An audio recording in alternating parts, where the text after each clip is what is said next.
Well, Queen Elizabeth, King Charles, and Camilla, William, and Kate, people have always been fascinated by the royal family. A new book goes behind closed doors to get insider stories from the staff who runs the palace.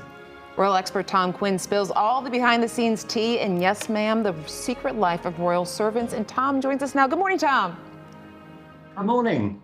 Nice to see you. So how does this stuff get out? I'm always curious because you think that they would have such a tight lid on all the stuff that goes on in the castle, but stuff leaks out somehow. Yes, it does. Well, I think I'm very lucky because I started interviewing people who work for the royals back in the 1980s before they had to sign non-disclosure agreements. Oh. And so the network of people I spoke to, it got bigger and bigger. And even now, people like talking about what they do.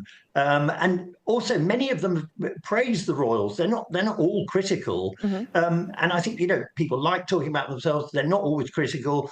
And I think it makes them feel good about the work that they do. Well, some of the revelations that come out in the book, talking about the Princess of Wales, Kate Middleton, you kind of describe her as treating William as her fourth child. Yes. I think it's because if you think about William and his brother, they weren't really allowed to have a childhood because royal children are always taught to be adults from the earliest possible time. And if you think of the way their mother died so tragically when they were young, it was very difficult for them to have a childhood. So to some extent, William is having his childhood now. He can be very irritable if things aren't done exactly the way he wants them to be done. And because Kate is so calm, she's very good at keeping him calm, which he wouldn't, because she comes from this very warm, stable background, completely the opposite from William. So she's the balance. She is the person who can make sure that he doesn't lose his temper or become too irritable. There's one name that stuck out to me. Queen Elizabeth had a childhood nanny named Bobo, which I'm not sure if that was a nickname or if that was her given name, but it said that that she was the closest person to her throughout her entire life. Yes, well, that's one of the interesting things that in every generation of royals, there'll be one or two servants, as we used to call them, staff, as we call them now, who get so close to the senior royals that the senior royals find they can't do without them. And Bobo MacDonald, her real name was Margaret MacDonald. She was the daughter of a railwayman in Scotland. She started looking after Queen Elizabeth when Elizabeth was about 2 years old. And they were still together more than 70 years later, and they were still as close as they'd ever been. When Margaret MacDonald was too elderly to carry on working, she was given an apartment in Buckingham Palace and told, look, you mustn't do any work. But the Queen met her every afternoon and they would eat what were called jam rounds. They were small circular jam sandwiches, and they were still doing this when they were both elderly women in the way that they'd done it when they were in the nursery in the 1920s. So it's extraordinary, that close connection that you get between the staff and the royals, but only sometimes. Well, one of the most polarizing figures in the royal family is Meghan Markle, who's married to Prince Harry.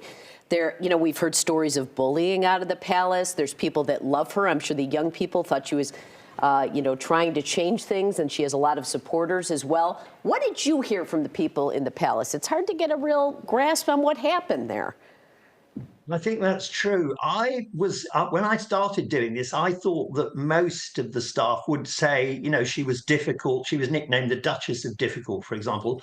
But actually, I found that quite a few of the people who'd worked with her, they actually really liked her. They said she was very warm. She wasn't stiff and formal, which is something that's often said about the royal family. They're quite emotionally inhibited. And Meghan was the complete opposite. So some of the staff really warmed to her because she's a very warm person. I mean, some of the old guard, the more senior aristocratic staff at the palace, at Kensington Palace, they didn't like her because whenever they met her in a corridor, she would give them a big hug or try to, she was just too. They thought she was too woke, to use the current phrase. So it was very split. The older people found her too warm, too demonstrative, and the younger ones often really liked that. Is there anger about the Prince Harry book? Is there anger that he's not in contact with the family? What's the vibe there now? Yes, I think there is a lot of anger. I think it's felt probably unfairly that Harry might have had his problems because he didn't have a role like his brother.